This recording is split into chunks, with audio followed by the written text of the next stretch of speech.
सोचता था, क्या आपको कहूं, मनुष्य का जैसा जीवन है, मनुष्य की आज जैसी स्थिति है, मनुष्य का जैसा आज रूप हो गया है, आज जैसी विकृति हो गई है, आज जैसा मनुष्य खंड खंड होकर टूट गया है, उसको स्मरण रखकर उस संबंध में ही कुछ कहूं, ऐसा मुझे ख्याल आया।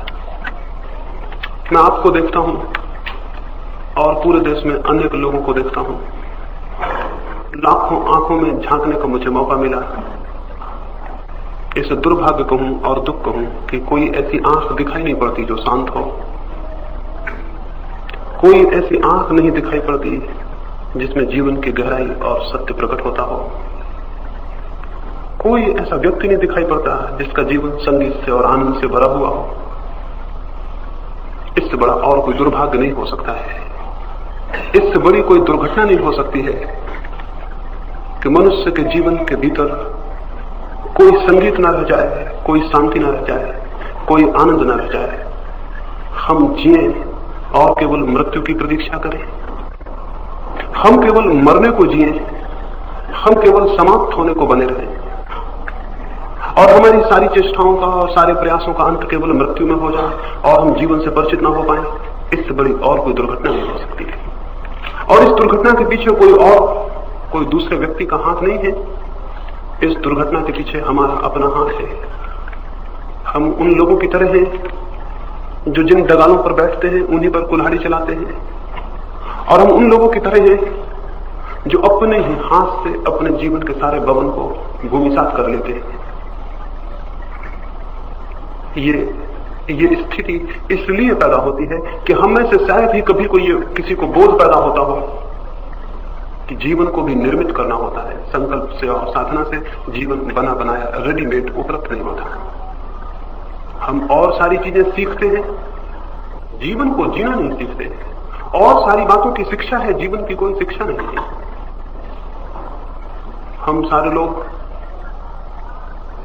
बहुत कुछ सीखते हैं, लेकिन जो सीखने योग्य है उससे ही वंचित रह जाते हैं। वही हमें स्मरण में नहीं आ पाता।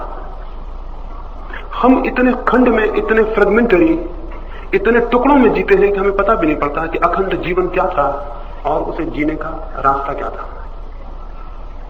कोई सांझ मुझे पूछता था, रोज ही कोई पूछता है, कोई संगीत को साधता है, कोई धन को साधता है, कोई यश को साधता है, कोई संपत्ति की तलाश करता है, कोई और कलाएं सीखता है। वैसे लोग मुझे खोज नहीं मिलते जो जीवन सीखते हो और जो जीवन को साधते हो। और जो व्यक्ति जीवन को नहीं साधेगा वो जीवन को कैसे उपलब्ध होगा। हम और सब कुछ साधते हैं, हम ये भूल जाते हैं कि केंद्रीय सत्य जो साधने का है वो हमें स्मरण नहीं रह जाता। नानक एक गांव में मेहमान थे। किसी व्यक्ति ने नानक को कहा,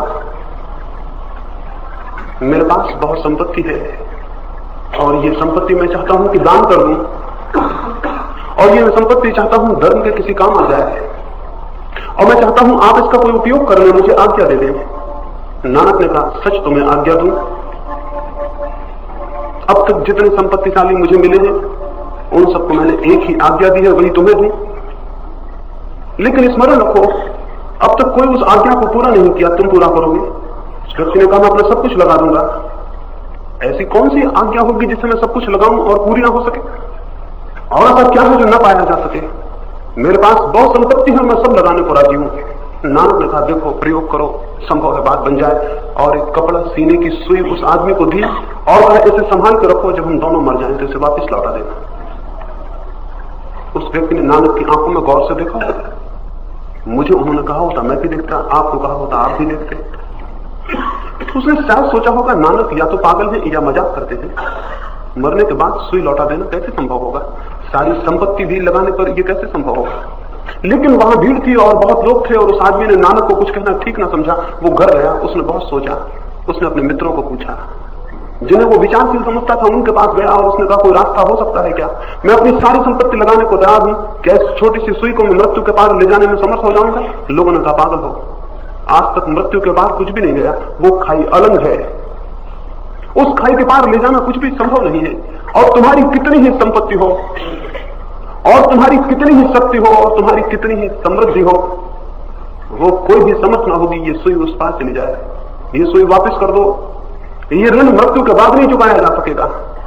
वो आदमी सुबह जबकि अभी अंधेरा था नानक के पास गया और उसने कहा ये सुई अपनी वापस ले ले, कहीं ऐसा ना हो कि हम मर जाएं और ये उधारी ऊपर रह जाए, ये ऋण ऊपर रह जाए, मरने के बाद हम इसे न चुका सकेंगे। नानक ने कहा तुम्हारी संपत्ति का क्या हुआ, और तुम्हारी शक्ति का क्या हुआ, और तुम्हारे उस गर्व का और अहंकार का क्या हुआ? इतना छोटा काम की एक सुई, जिससे छोटी और कोई चीज नहीं है, वो भी मृत्यु के पास ले जा नहीं सकोगे। उस व्यक्ति ने कहा माफ करें, क्षमा करें, इस सुई ने मुझे बहुत दरिद्र बना दिया, इस सुई ने मुझे बहुत दरिद्र बना दिया। और मुझे पहली दफा पता चला हमारी कोई शक्ति नहीं, हमारी कोई संपत्ति नहीं, हमारा कोई सामर्थ्य नहीं, एक सुई को हम मृत्यु के पार न ले जा सकेंगे। नानक ने कहा और कुछ है तुम्हारे पास जिसे तुम पार ले जा सकोगे? उसने कहा इस सुई ने सब दिखा दिया, कुछ भी मेरे पास नहीं है। तो नानक ने उस व्यक्ति को कहा था तुम जो कमाते रहे वो संपत्ति नहीं हो सकती, जो मृत्यु में साथ ना आए वो संपत्ति कैसे होगी, जो विपत्ति में साथ ना आए वो संपत्ति कैसे होगी, जो विपत्ति में साथ ना आए वो संपत्ति कैसे होगी। और विपत्ति क्या है इस जगत में? सिवाय मृत्यु के और कोई विपत्ति नहीं है। बाकी सब सूचनाएं हैं, बाकी विपत्तियां नहीं है।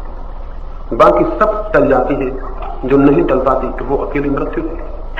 बाकी सबसे हम जूझ लेते हैं, जिससे नहीं जूझ पाते वो मृत्यु है। इसलिए बाकी को विपत्ति ना कहें, विपत्ति केवल मृत्यु है, और जो मृत्यु में काम आ जाए संपत्ति है।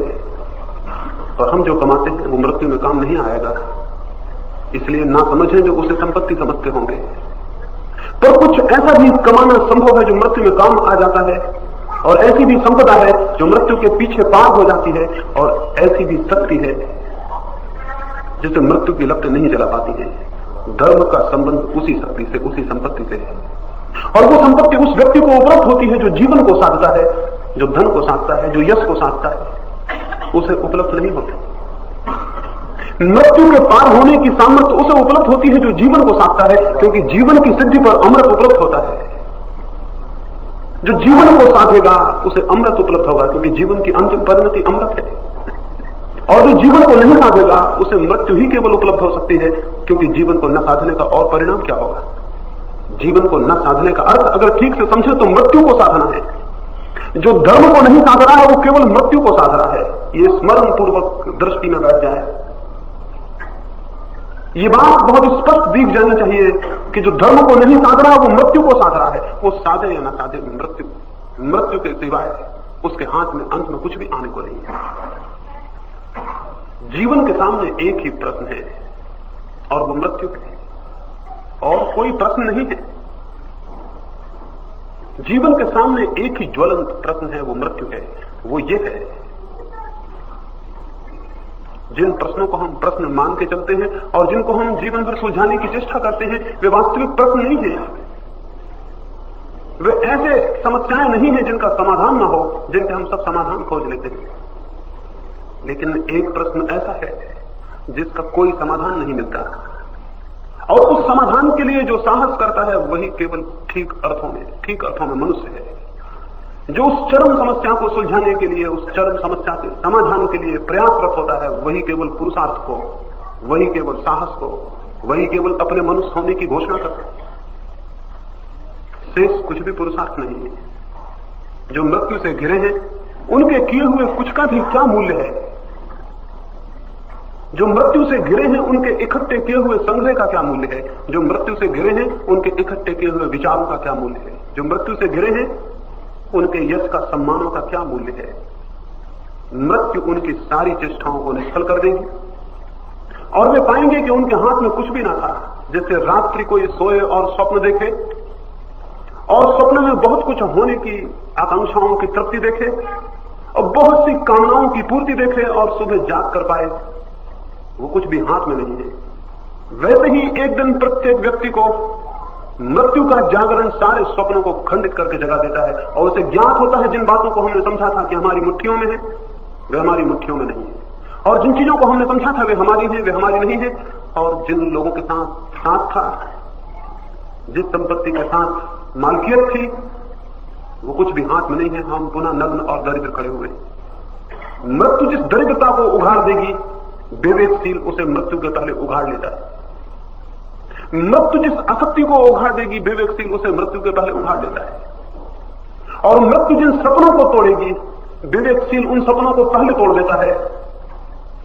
साधना का और धर्म का इससे ज्यादा कोई अर्थ नहीं है कि उन सपनों को जिसे मृत्यु तोड़ेगी हम अपने हाथ से तोड़ दें, और उन संपत्तियों को जिन्हें मृत्यु छीनेगी हम अपने हाथ से खुद जान लें कि हमारे पास नहीं है।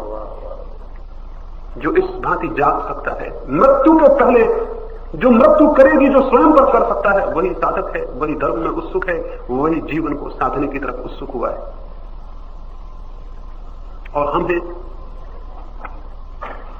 और हम प्रतीत होता है कि जीते हैं, और हम सब इस भ्रम में होते हैं कि हम जी रहे हैं। मैं ये भ्रम आपका तोड़ दूं, इससे बड़ा और कोई सांस आपको नहीं दे सकता हूं।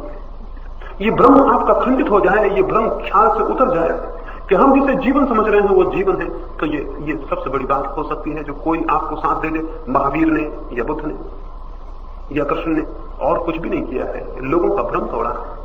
ये भ्रम तोड़ा कि वो जिसे जीवन समझ रहे हैं वो जीवन नहीं, ये भ्रम तोड़ा कि जिसे वो सब कुछ समझ रहे हैं वो कुछ भी नहीं है, और ये भ्रम तोड़ा कि जिसे वो सत्य समझ रहे हैं वो स्वप्न से ज्यादा उसकी कोई सत्ता नहीं। थोड़ा कभी सोचे, किसी विवेक के और विचार के क्षण में कभी पीछे लौट कर देखें। अभी थोड़ा विचार करें, कल जो दिन व्यतीत हो गए हैं, क्या आज वे स्वप्न से ज्यादा मालूम होते? क्या आज बहुत निश्चित है कि वे दिन कभी थे?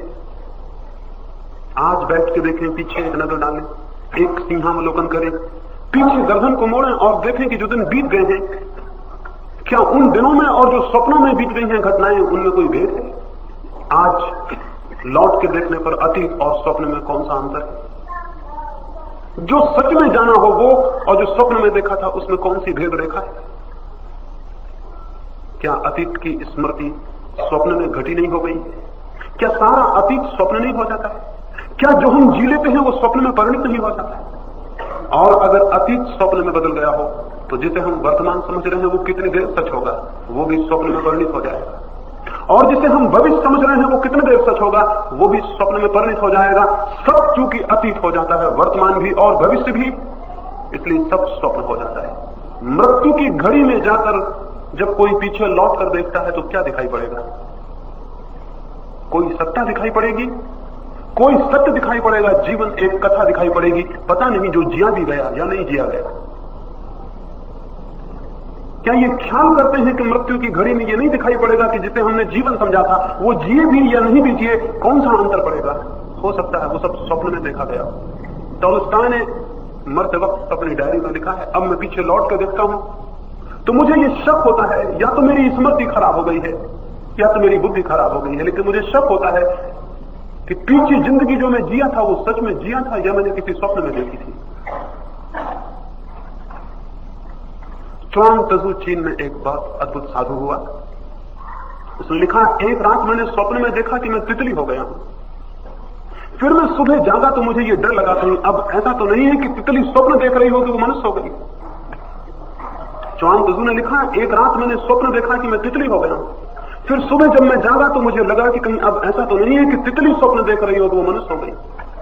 और उसने लिखा, उसके बाद मैं 30 वर्ष जिया हूं, लेकिन मुझे ये शक बना ही रहा कि पता नहीं ये तितली स्वप्न देखती हो कि मनुष्य हो गया। जैसे मनुष्य स्वप्न देख सकता है कि तितली हो गया, तितली स्वप्न देख सकती है कि मनुष्य हो गए। च्वांग तजू की बात हंसने जैसी लग सकती है, लेकिन सच में रोने जैसी है। हम भी बहुत गौर करें, हम जो स्वप्न में देखते हैं उसमें और जो हम चारों तरफ देख रहे हैं उसमें कोई बहुत बुनियादी अंतर है। जब हम स्वप्न में होते हैं तब जो स्वप्न में दिखाई पड़ता है बिल्कुल सच मालूम होता है। आज तक किसी को भी स्वप्न में पता नहीं चला कि वो जो देख रहा है वो स्वप्न है। या आपको कभी पता चला? आज तक इस पूरी जमीन पर करोड़ करोड़ लोगों ने करोड़ों सपने देखे हैं, लेकिन किसी ने स्वप्न में ये नहीं जाना कि जो वो देख रहा है वो स्वप्न है। स्वप्न में स्वप्न सत्य होता है, जागने पर पता चलता है कि वो असत्य था। तो अभी हम जो देख रहे हैं सोए हुए वो हमें सच मालूम होता है, लेकिन कुछ लोग इस स्वप्न से भी जागे हैं और उन्होंने कहा ये भी स्वप्न है। महावीर या बुद्ध ऐसे ही जागे हुए लोगों में हैं जिन्होंने कहा ये भी स्वप्न है।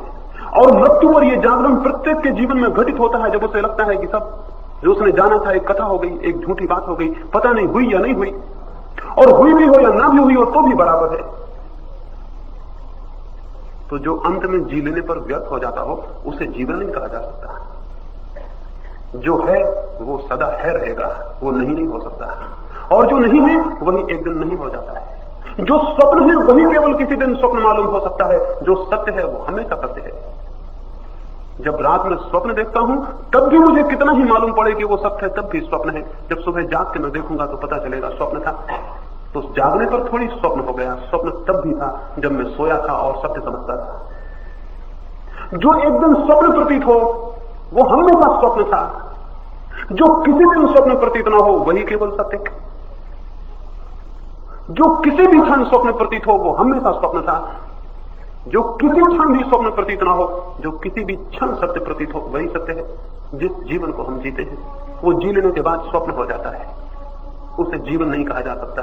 वो एक सपना है, वो एक स्वप्न है। और जो वास्तविक जीवन को साधेगा उसे इस स्वप्न को छोड़ना होगा, तो ही वास्तविक जीवन साधा जा सकता है। जो जागना चाहता है उसे नींद तोड़नी होगी और सपने खोने होंगे।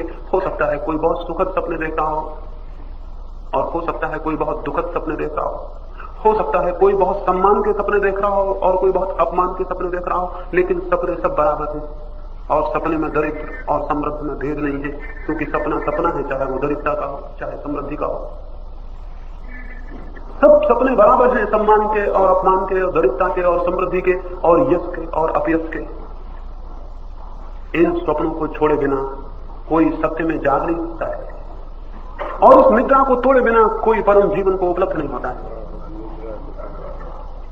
इस निद्रा को तोड़ने के लिए क्या किया जा सके? ये नींद कैसे तोड़ी जा सकती है?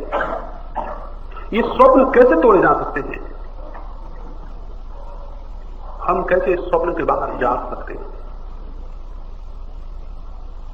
प्रभु को, आत्मा को या सत्य को जो जानना चाहता है उसे केवल एक ही बात, एक ही शर्त पूरी करनी होती है। एक ही शर्त, एक ही सौदा पूरा करना होता है, और सौदा बड़ा सस्ता और बड़ा अजीब है।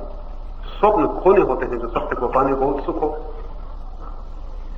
और स्वप्न भी खोना क्या कोई खोना है? जो नहीं था उसे खोना है ताकि हम उसे अनुभव कर सकें जो है। स्वप्न के मूल्य पर सत्य मिलता है, हम उसको भी राजी ना हो तो हम फिर किस बात को राजी होंगे? लोग समझते हैं महावीर ने संपत्ति छोड़ी, परिवार छोड़ा, धन छोड़ा, राज्य छोड़ा। मैं नहीं सोचता, स्वप्न भर छोड़ा। जो सोचता हो धन छोड़ा, संपत्ति छोड़ी, यश छोड़ा, वो समझ नहीं रहा। असल में जो संपत्ति है वो तो छोड़ी नहीं जा सकती, केवल स्वप्न ही छोड़े और तोड़े जा सकते हैं। जो छोड़ा वो स्वप्न था, जो पाया वो संपत्ति थी। जो छोड़ा वो स्वप्न था, जो पाया वो संपत्ति थी। और हम देखते हैं उन्होंने संपत्ति छोड़ी, और हम देखते हैं उन्होंने राज्य छोड़ा। मैं आपको कहूं जो पाया वो राज्य था, जो छोड़ा वो स्वप्न था। और हम देखते हैं उन्होंने अधिकार छोड़ा, और मैं आपको कहूं जो पाया वो अधिकार था, जो छोड़ा वो कोई अधिकार न था।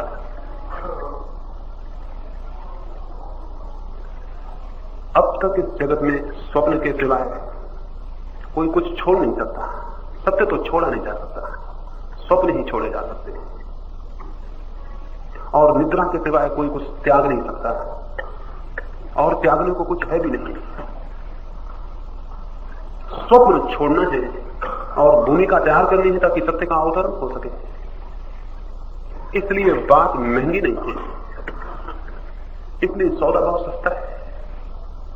और वे लोग होशियार हैं जो सौदे को कर लेते हैं, और वे नासमझ हैं जो सौदे को नहीं कर पाते। वे समझदार हैं इस अर्थ में जो सौदों को कर लेते हैं, क्योंकि वे छोड़ते कुछ भी नहीं और पा सब लेते हैं।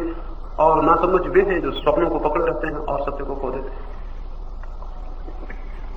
अगर त्याग ही कहना हो तो हम जो कर रहे हैं वो त्याग है। अगर त्याग ही कहना हो तो हम जो कर रहे हैं वो त्याग है। सत्य को छोड़े हुए हैं, स्वप्न को पकड़े हुए हैं। महावीर और बुद्ध जो करते हैं वो त्याग नहीं है। वो त्याग कैसे हो सकता है? स्वप्नों को छोड़ते हैं और सत्य को पाते हैं। अगर स्वप्न को छोड़ना और सत्य को पाना त्याग हो तो जो मिट्टी को छोड़ दे और सोने को पाले उसको त्याग समझेंगे। हम त्यागी हो सकते हैं, वे त्यागी नहीं। और हम अज्ञानी हैं इसलिए त्यागी हैं। जो ज्ञानी है वो छोड़ता नहीं, पा लेता है, और जो अज्ञानी है वो छोड़े बैठा रहता है और पाने से वंचित हो जाता है। अज्ञान ही त्याग है, ज्ञान तो उपलब्धि है, पर हमें वो त्याग जैसा दिखाई पड़ेगा। जैसे बहुत लोग सोए हों और कोई एक व्यक्ति जाग जाए और उनको पता चले कि उसने नींद का त्याग कर दिया है। जैसे बहुत लोग भ्रम में हों, कोई एक आदमी का भ्रम टूट जाए और लोगों को पता चले उसने त्याग कर दिया है। एक कहानी में पढ़ता था, एक कहानी कहता था, एक गांव में एक जादूगर गया और उसने एक कुएं में एक मंत्र फूंक कर कुछ डाल दिया और कहा इस कुएं का पानी जो भी पिएगा पागल हो जाए। उस गांव में केवल 2 ही कुएं थे। एक कुआं गांव का था और एक राजा के महल में था, राजा का था।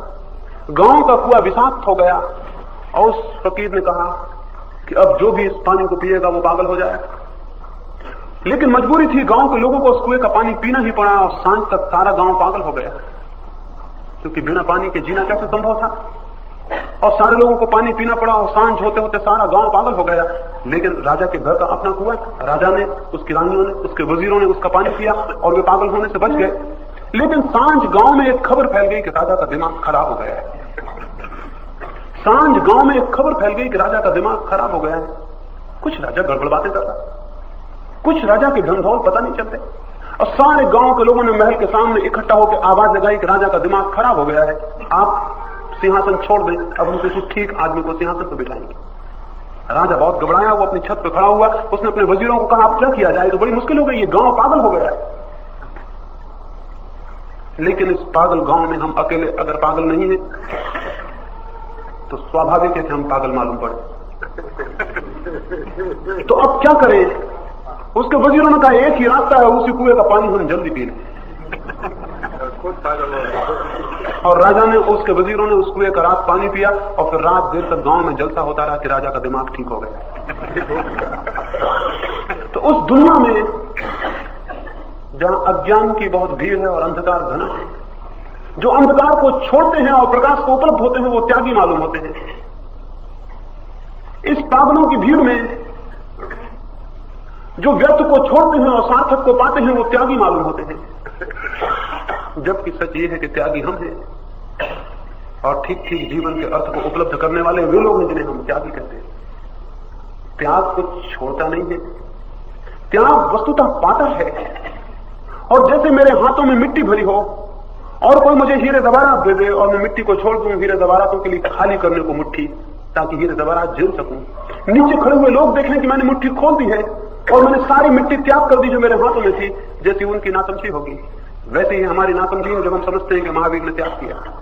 महावीर को जो मिल रहा है वो हमें दिखाई नहीं पड़ता, हम उसके प्रति अंधे हैं, और महावीर जो छोड़ते हैं वही हमें दिखाई पड़ता है, उसी के प्रति हमें आंखें। महावीर सपनों को छोड़ रहे हैं वो हमें दिखाई पड़ता है क्योंकि हम केवल सपने देख रहे हैं, और महावीर जिस सत्य को पा रहे हैं वो हमें दिखाई नहीं पड़ता क्योंकि सत्य को देखने की हमारे पास कोई आंख नहीं।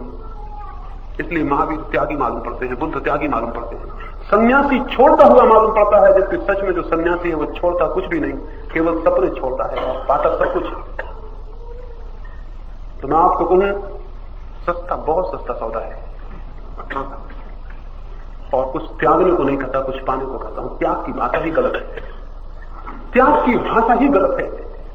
और जिन लोगों ने धर्म को त्याग की भाषा में खड़ा कर दिया है उन्होंने धर्म को नुकसान पहुंचा दिया, क्योंकि हम सारे लोग छोड़ने की हिम्मत ही नहीं कर पाते। मैं आपको कहता हूं पाने की हिम्मत तो कर सकते हैं, छोड़ने की हिम्मत छोड़ दें।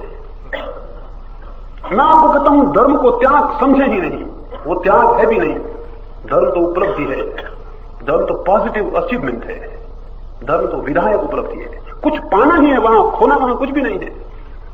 जिन लोगों ने शक्ल दी है धर्म को नकार की, खोने की, छोड़ने की, उन्होंने नुकसान पहुंचाया है। इस जमीन पर जो नुकसान पहुंचा है धर्म को, वो नास्तिकों के द्वारा नहीं पहुंचा, वो उन लोगों के द्वारा नहीं पहुंचा जो कहते हैं ईश्वर नहीं है, जो कहते हैं आत्मा नहीं है, वो उन लोगों के द्वारा नहीं पहुंचा जो कहते हैं मोक्ष, स्वर्ग, नर्क, ये सब बकवास है। वो उन लोगों के द्वारा नहीं पहुंचा जिन्होंने विज्ञान के बड़े चमत्कार किए हैं और विज्ञान की बड़ी शक्तियों की ईजाद की है। न विज्ञान के द्वारा न नास्तिकता के द्वारा धर्म को नुकसान पहुंचा उन लोगों के द्वारा जिन्होंने धर्म को नकार की भाषा में, निगेशन की भाषा में, छोड़ने की भाषा में, त्यागने की भाषा में प्रस्तावित किया है। और जब छोड़ने की बात हो तो हमारा मन राजी नहीं हो पाता, समझ नहीं पाते हम सब छोड़ दें। पाने की कोई दृष्टि नहीं दिखाई पड़ती, छोड़ने की बात दिखाई पड़ती है। सब छोड़ना मालूम पड़ता है और उस सब छोड़ने की वजह से हम वंचित हो जाते हैं, हम रुक जाते हैं। मैं आपको दूसरे कोने से धर्म की बात करना चाहता हूं। धर्म छोड़ना बिल्कुल नहीं है, और इसलिए कमजोर से कमजोर पाने को राजी हो सकता है, ताकतवर से ताकतवर छोड़ने को राजी नहीं हो पाता। और दुनिया में हम सारे कमजोर लोग हैं, और जब हमसे छोड़ने की भाषा में बातें कही जाती है तो सब गलत हो जाती है, वे हम पे बहुत भारी और बोझिल हो जाते हैं। तो मैं आपसे छोड़ने को तो सिर्फ स्वप्न कहता हूं। कमजोर से कमजोर भी स्वप्न छोड़ने को राजी हो जाएगा, अत्यंत कमजोर भी स्वप्न छोड़ने को राजी हो जाएगा। इतना कमजोर कोई भी नहीं है जमीन पर जो स्वप्न न छोड़ सके। देखते हैं, इतना कमजोर इस जमीन पर कोई भी नहीं है जो स्वप्न न छोड़ सके। और अगर इतना कमजोर कोई हो फिर उसके लिए कोई रास्ता नहीं, पर इतना कमजोर कोई है नहीं, इसलिए सबके लिए रास्ता है। इतना कमजोर सच में कोई नहीं है, इसलिए सबके लिए रास्ता है। इतना और इतनी आकांक्षा से शून्य भी कोई नहीं है कि पाने को उत्सुक न हो। इतनी आकांक्षा से शून्य भी कोई नहीं है कि पाने को उत्सुक न हो। वे लोग जो धन पाने को इतने उत्सुक हैं, वे लोग जो यश पाने को इतने उत्सुक हैं, क्या वे लोग परमात्मा को या आत्मा को पाने को उत्सुक नहीं हो सकते? वे निश्चित ही उत्सुक हो सकते हैं, क्योंकि परमात्मा धन से बहुत बड़ा है और आत्मा यश से बहुत बड़ी है। जो यश को पाने को उत्सुक है वे विराट आत्मा को पाने को उत्सुक न होंगे, ये मेरी समझ में नहीं आता। बल्कि मैं आपसे कहूं कि हम जब भी कुछ पाना चाहते हैं तब मूलतः हमारी प्यास परमात्मा को ही पाने की होती। एक आदमी यश पाना चाहता है, उससे पूछे कितने यश से तृप्त हो जाओगे, उससे पूछे कितने यश से तृप्त हो जाओगे, उससे कहें ठीक ठीक सीमा बताओ कितने यश से तृप्त हो जाओगे, और क्या आप सोचते हैं वो कोई सीमा बताने को राजी हो जाए? अगर वो सीमा भी बताया और फिर उससे कहें कि थोड़ा और सोच लो, क्या इतने से तृप्त हो जाओगे? वो और थोड़ी सीमा आगे बढ़ा देगा। क्या आप सोचते हैं आज तक कोई भी व्यक्ति यश से तृप्त हुआ है किसी भी सीमा पर? क्यों नहीं हुआ? शायद आप सोचते होंगे क्यों नहीं हुआ? कितने धन से कोई आदमी तृप्त हो सकता है, कितने ही धन से तृप्त नहीं हो सकता, कितने ही और कितनी शक्ति और समृद्धि से तृप्त हो सकता है, कितनी ही शक्ति और समृद्धि से तृप्त नहीं हो सकता। क्यों? क्योंकि हमारे भीतर जो आकांक्षा है वो अनंत संपत्ति को पाने की है, वो छोटी मोटी संपत्ति से तृप्त नहीं होती। और हमारे भीतर जो आकांक्षा है वो अनंत राज्य को पाने की है, छोटे मोटे राज्य को पाने से तृप्त नहीं होती। और हमारे भीतर जो आकांक्षा है वो मूलतः परमात्मा को पाने की है, उससे पहले तृप्त नहीं हो सकती। तो मैं आपको कहूं, आपकी छोटी छोटी वासना के पीछे भी उसी अनंत की वासना छिपी बैठी है, और आपकी छोटी छोटी आकांक्षा के पीछे ही वही परम अभिप्सा, वही अंतिम एम्बिशन, वही महत्वाकांक्षा बैठी है। मैं आपको दो बातें कहना चाहता हूं। एक बात तो यह कहना चाहता हूं कि धर्म छोड़ना बिल्कुल नहीं है, धर्म पाना है, और पाने की भाषा में सोचें। और दूसरी बात मैं आपको कहूं, आपकी प्रत्येक आकांक्षा और वासना में चरम रूप से वही छिपा है जो परमात्मा या आत्मा या सत्य की आकांक्षा है। अगर आप अपनी वासनाओं को खोलें और उभारें तो आप उनके भीतर परमात्मा की वासना को अनुभव करेंगे। और अगर आप धर्म के प्राण को समझें तो आप पाएंगे वहां छोड़ना कुछ भी नहीं है, पाना सब कुछ है। एक बहुत दिन हुए, 1400-1500 वर्ष हुए, एक भारतीय साधु चीन गया था। वो वहां एक आश्रम में मेहमान था। उस आश्रम में बहुत साधु थे। उन साधुओं के गुरु ने एक साधु का स्वागत किया, भारतीय साधु का स्वागत किया, और उसके स्वागत में एक सभा की। और उस सभा में उसने बताया, अपने आश्रम के परिचय में बताया कि हमारे साधु शराब नहीं पीते हैं, मांस नहीं खाते हैं, चोरी नहीं करते हैं, बेईमानी नहीं करते हैं, परिग्रह नहीं रखते हैं, ये नहीं करते हैं, वो नहीं करते हैं। उसने बहुत बातें बताई। वो भारतीय साधु बैठा सुनता रहा। वो बीच में खड़ा हुआ और उसने कहा, क्षमा करें, मैं एक बात पूछूं? मैं ये तो समझ गया ये साधु क्या क्या नहीं करते हैं, क्या मैं ये पूछूं कि ये करते क्या है? उसने कहा, क्या मैं ये पूछूं कि ये करते क्या है? मैं ये तो समझ गया ये क्या क्या छोड़ते हैं, क्या मैं ये पूछूं कि ये पाते क्या है? क्या आप सोचते हैं कि सिर्फ छोड़ने पर कोई जीवन खड़ा हो सकता है? छोड़ना नकार है, छोड़ना शून्य है, छोड़ने पर कोई जीवन खड़ा नहीं हो सकता। छोड़ना तो मृत्यु है, छोड़ने पर तो मृत्यु खड़ी हो सकती है, जीवन खड़ा नहीं हो। मृत्यु का मतलब है जहां सब छूट जाए। छोड़ने पर मृत्यु खड़ी हो सकती है, जीवन नहीं। जीवन तो पाने पर खड़ा होता है, जीवन तो उपलब्धि पर खड़ा होता है, जीवन तो विराट से विराट की उपलब्धि पर खड़ा होता है। परम सन्यासी वो नहीं है जिसने संसार छोड़ दिया, परम सन्यासी वो है जिसने ब्रह्म को, परमात्मा को उपलब्ध कर लिया। संसार का छोड़ना उस उपलब्धि के लिए कोई अर्थ नहीं रखता, कोई मानी नहीं रखता है। वो वैसे ही है जैसे हमने इस कमरे में प्रकाश किया और अंधकार विलीन हो गया। कोई कहे हमने अंधकार छोड़ दिया। अंधकार छोड़ा नहीं, हमने केवल प्रकाश किया। हमने प्रकाश को पाया, अंधकार नहीं छोड़ा। अंधकार छोड़ा भी नहीं जा सकता, छोड़ने का प्रयास हो तो भी नहीं छोड़ा जा सकता। अंधकार को छोड़ते कभी किसी को देखा है? कभी अंधकार का त्याग करते किसी को देखा है? कभी अंधकार को घर के बाहर विदा करते किसी को देखा है? अंधकार का न विदा हो सकती है, न त्याग हो सकता है, न अंधकार छोड़ा जा सकता है, न अंधकार का विनाश हो सकता है। अंधकार का विनाश करते भी कभी किसी को नहीं देखा होगा। हाँ, प्रकाश का आगमन होता है, प्रकाश का स्वागत होता है, प्रकाश की उपलब्धि होती है, और अंधकार नहीं पाया जाता। अंधकार था ही नहीं, अंधकार केवल प्रकाश के न होने का नाम था। संसार की जो पकड़ है वो ब्रह्म की उपलब्धि का अभाव है। संसार पर जो हमारी जगत है, जो आसक्ति है, जो जोर है, जो उसे पकड़े रहने का मन है, वो जो हम सपनों को पकड़े हैं, वो केवल जागरण का अभाव है। अन्यथा कोई सपनों को पकड़ने को राजी नहीं होगा। अभी इस कक्ष में अंधकार भर जाए और हम उसे निकालने लग जाएं तो क्या होगा? क्या हम निकाल पाएंगे? हम टूट जाएंगे। अंधकार यही होगा। और कोई कहे कि अंधकार को निकालो, और अगर हम निराश हो जाएं और अंधकार न निकले और हम सोचें कि अंधकार बहुत शक्तिशाली है और हम बहुत कमजोर हैं, तो ना समझिए, वो अंधकार बिल्कुल भी शक्तिशाली नहीं है।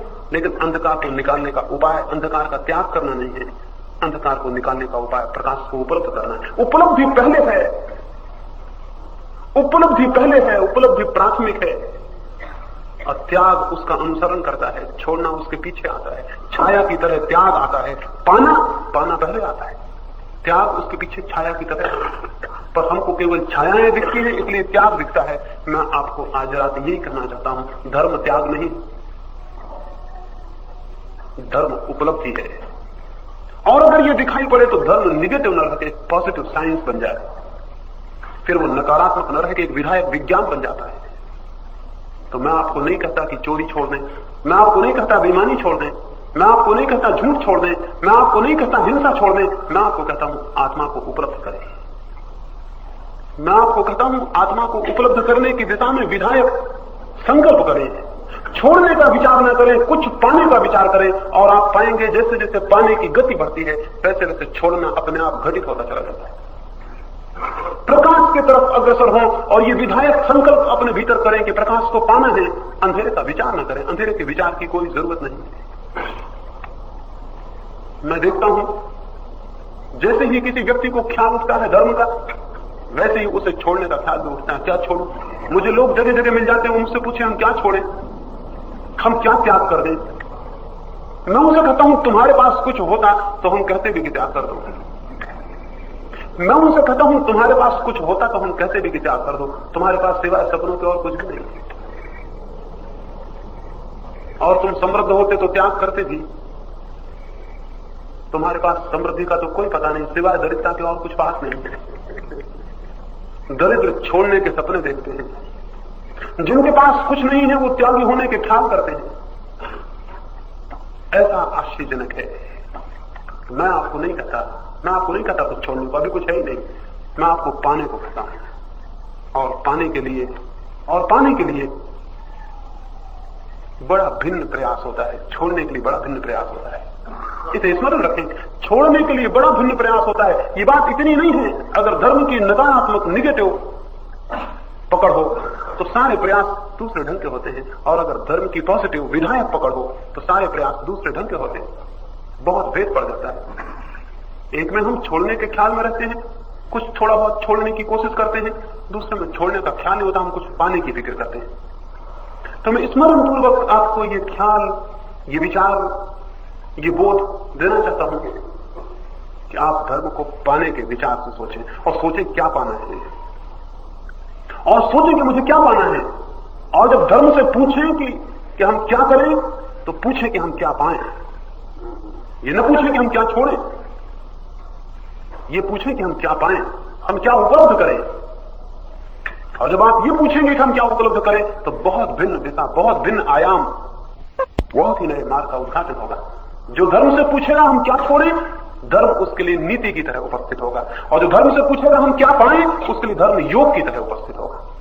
जो धर्म से पूछेगा हम क्या छोड़ें, उसके लिए धर्म नीति की तरह उपस्थित होगा। चोरी छोड़ो, बेईमानी छोड़ो, ये ना करो, वो ना करो, इस भांति उपस्थित होगा। जो धर्म से पूछेगा हम क्या करें, हम क्या पाएं, उसके लिए धर्म योग की तरह उपस्थित होगा। धर्म की दो शक्लें हैं, एक नीति की शक्ल और एक योग की शक्ल। जब धर्म जीवित होता है तो वो योग होता है, और जब धर्म मुर्दा हो जाता है तो वो नीति हो जाता है। जो धर्म मर जाता है वो नैतिक रह जाता है, और जो धर्म जीवित होता है वो यौगिक होता है।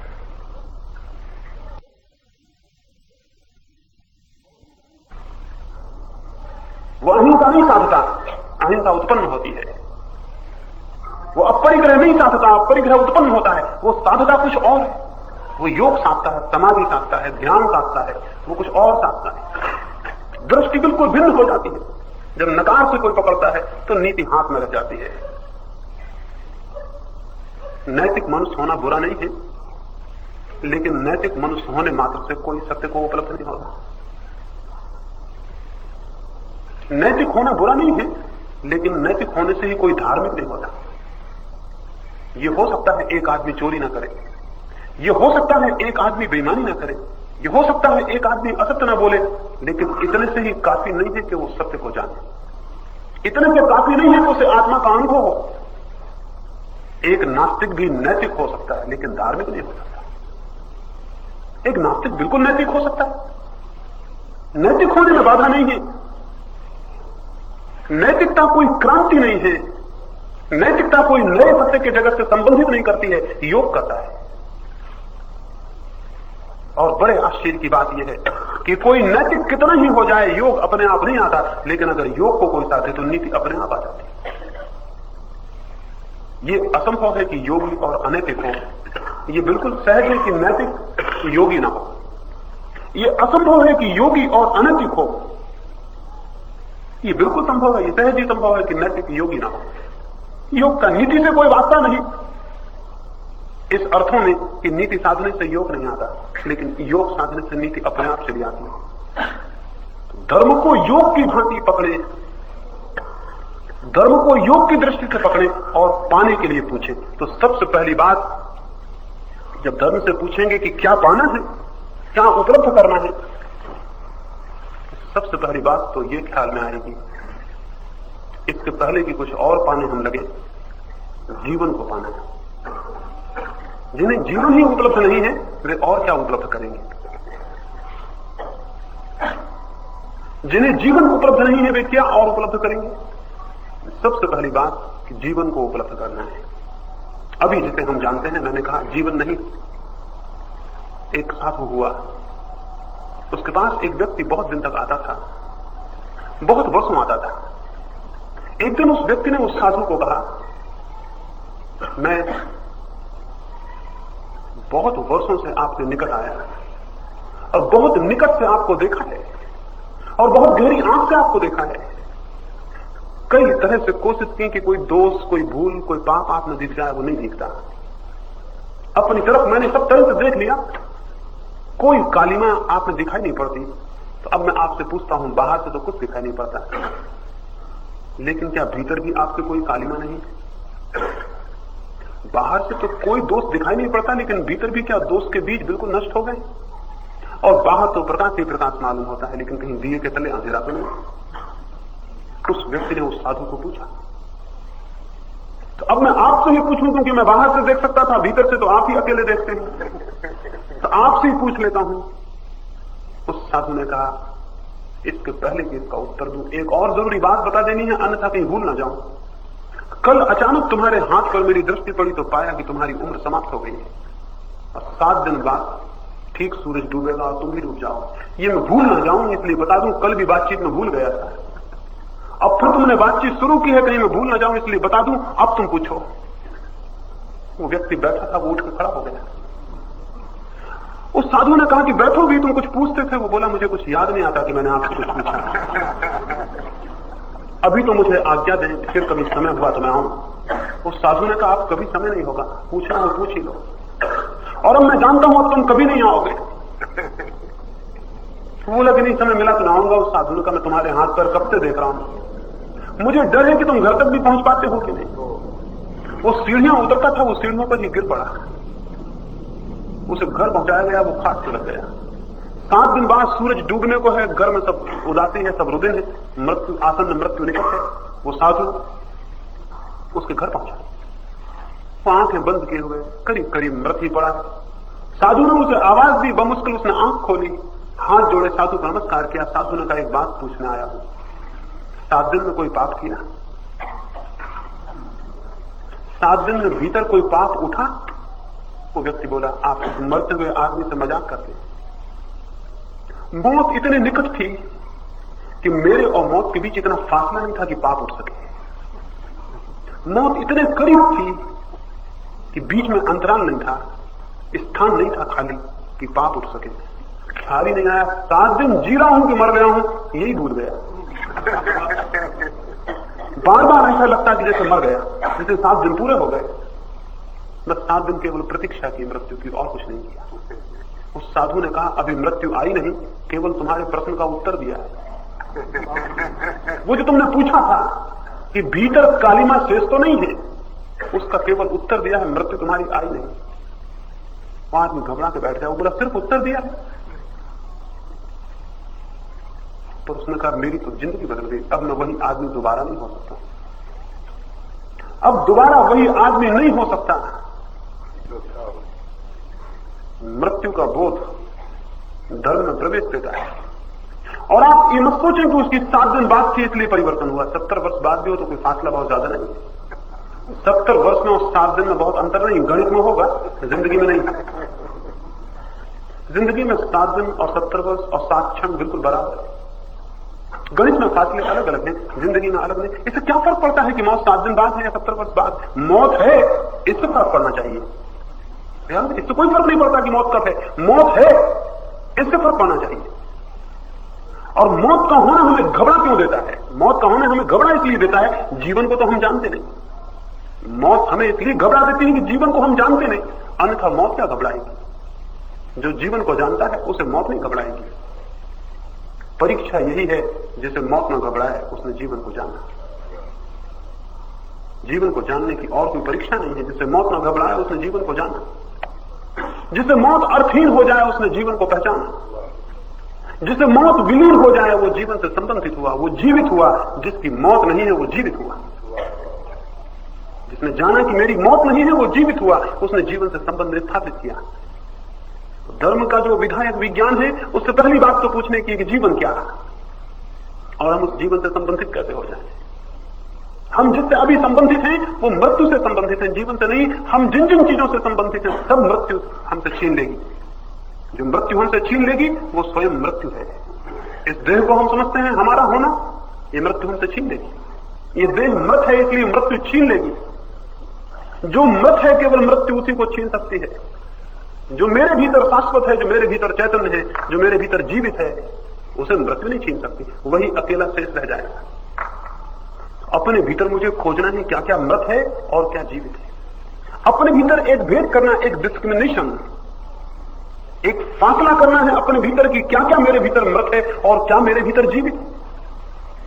उस सारे मृत को इंकार करना है अपने भीतर से जो जीवित नहीं है, और अंतिम रूप से केवल उसी शिखा को पकड़ लेना है जो जीवन। ये योग है, ये धर्म का विधायक विज्ञान है। अपने भीतर निरीक्षण, अपने भीतर ये विवेक, अपने भीतर ये भेद, अपने भीतर ये बोध कि क्या क्या मृत है, कभी करे। इस करने का नाम ही साधना है। इसे 24 घंटे करें, इसे अखंडित रूप से जीवन का ये हिस्सा बन जाए कि मैं ये जानूं और विचार करूं और विवेक करूं कि क्या क्या मेरे भीतर मृत है। ये बहुत स्पष्टता से अनुभव हो जाता है। क्या आपको नहीं दिखाई पड़ता? कभी आंख बंद करके बैठे तो क्या ये दिखाई नहीं पड़ता कि मैं देह नहीं हो सकता? क्या स्वप्न में, रात की निद्रा में आपको देह का पता रह जाता है? क्या आपको बोध रह जाता है रात को जब आप नींद में होते हैं कि देह भी आपकी है? देह का तो स्वप्न में, निद्रा में कोई बोध नहीं रह जाता, लेकिन आपको अपने होने का बोध तो रहता है। जागते हैं तब पाते हैं कि देह भी है, लेकिन सो जाते हैं तब आप तो होते हैं लेकिन देह नहीं होती। आपको अपना बोध तो होता है लेकिन देह का बोध नहीं रह जाता। शायद आपको अपने चेहरे का भी कोई बोध नहीं रह जाता। शायद आपको अपने नाम का भी कोई बोध नहीं रह जाता। आप आप अपने घेरे को निद्रा की स्थिति में भूल जाते हैं, सुसुप्ति में तो बिल्कुल भूल जाते हैं, जब स्वप्न भी नहीं होते तब तो बिल्कुल भूल जाते हैं। आपको अगर आंख बंद करके कभी कुछ क्षण, कुछ घड़ी बैठ के सिर्फ ये देखें, अपने भीतर खोजें कि क्या मैं देह हूं, सिर्फ ये देखें और खोजें क्या मैं देह हूं, आंख बंद करके अपनी चेतना को घूमने दें और खोजने दें क्या मैं देह हूं, पैर से लेकर सिर तक उसे घूमने दें और खोजने दें, और आप बहुत स्पष्ट अनुभव करेंगे कि देह आप नहीं हो सकते, देह आप नहीं है।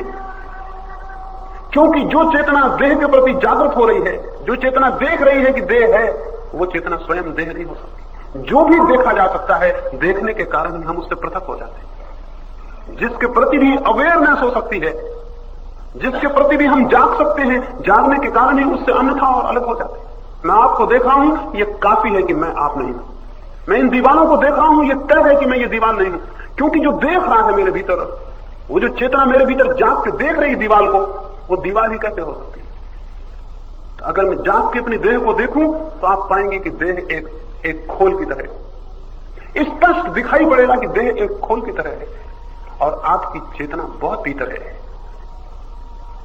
देह से जागना पहला चरण है जीवन की तरफ प्रवेश के लिए। देह में सोना होना स्वप्न में प्रवेश है, देह से जागना सत्य में प्रवेश का पहला द्वार है। देह के प्रति जागना, देह के प्रति बोध से भरना, और उस एकाग्र क्षण में जब आप अपने भीतर खोजते हैं और चेतना भटकती है और देह की दीवारों से लग लग के लौट आती है वापस, तो आप बहुत स्पष्ट अनुभव करेंगे कि देह एक खोल की तरह और आप पृथक, आपके भीतर एक नए बिंदु का जो कि देह नहीं है बोध होना शुरू हो जाए।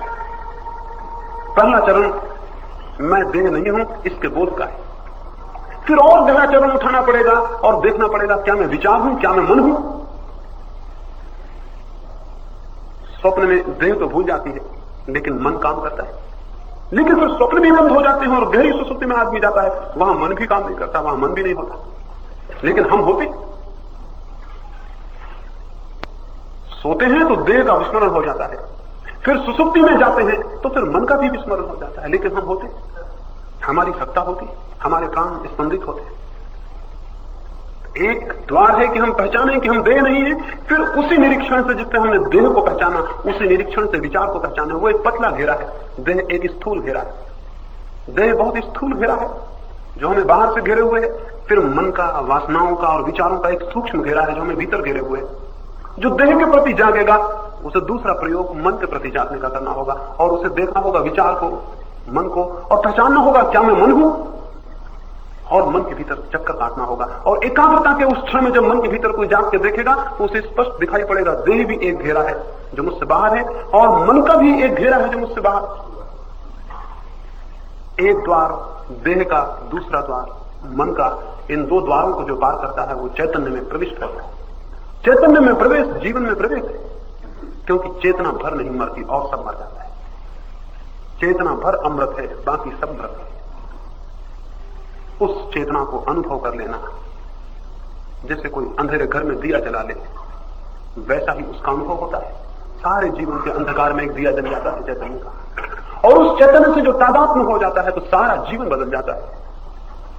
फिर त्याग अपने आप चला आता है उन सबका जिन्हें हमने छोड़ना चाहा था और नहीं छोड़ सके, और जिन्हें हमने बुरा जाना था लेकिन बुरा जानते भी करते थे, और जिन्हें हम विकृतियां मानते थे लेकिन फिर भी जो हमें घेरे थी और पकड़े थी, और सारे दोष और सारे पाप जिनकी हमने कितनी आकांक्षा की थी छूट जाएं, वे हम पाते हैं कि झड़ गए जैसे पके पत्ते वृक्ष से झड़ जाते हैं।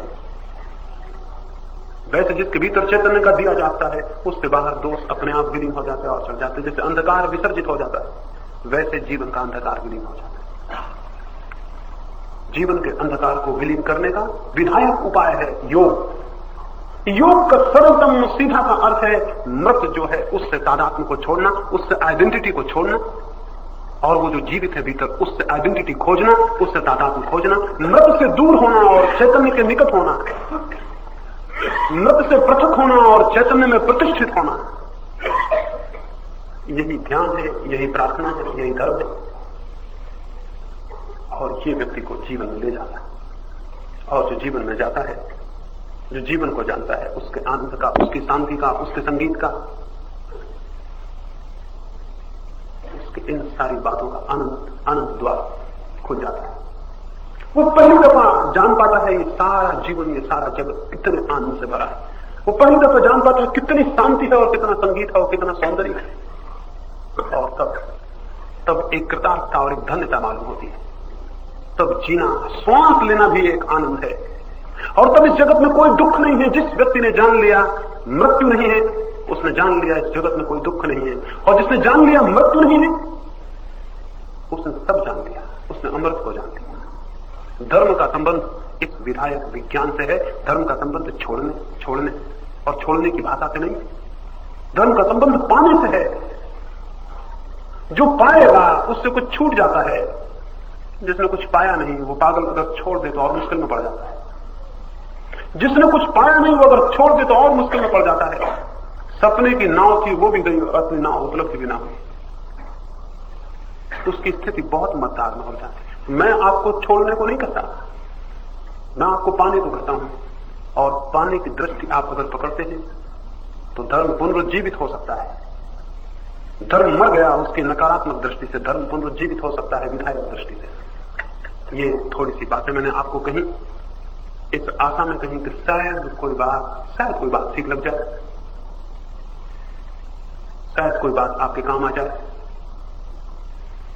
या मेरे जैसे लोगों की खेती बड़ी अजीब है, जैसे पता नहीं पड़ता बीज कहां फेंके, किस पे गए नहीं गए, कुछ पता नहीं पड़ता। ये भी पता नहीं पड़ता उनमें कभी कोई अंकुर निकलता है कि नहीं निकलता। ये भी पता नहीं पड़ता वो कभी उनमें फिर फूल आते या नहीं आते। ये खेती अजीब सी है। लेकिन अगर लाख बीज फेंके जाएं और एक बीज में भी फूल आ जाए तो भी श्रम सार्थक हो जाता है। तो मैं यही आशा करता हूं कि वो आपका हृदय उस एक बीज का स्थान बनेगा जिसमें फूल आ जाते हैं। परमात्मा करे फूल से आपका जीवन भरे, और परमात्मा करे प्रकाश और ज्योति आपके जीवन में आए। यही मेरी कामना और प्रार्थना है। मेरी बातों को इतने प्रेम से सुना, उसके लिए बहुत बहुत अनुग्रहित हूं।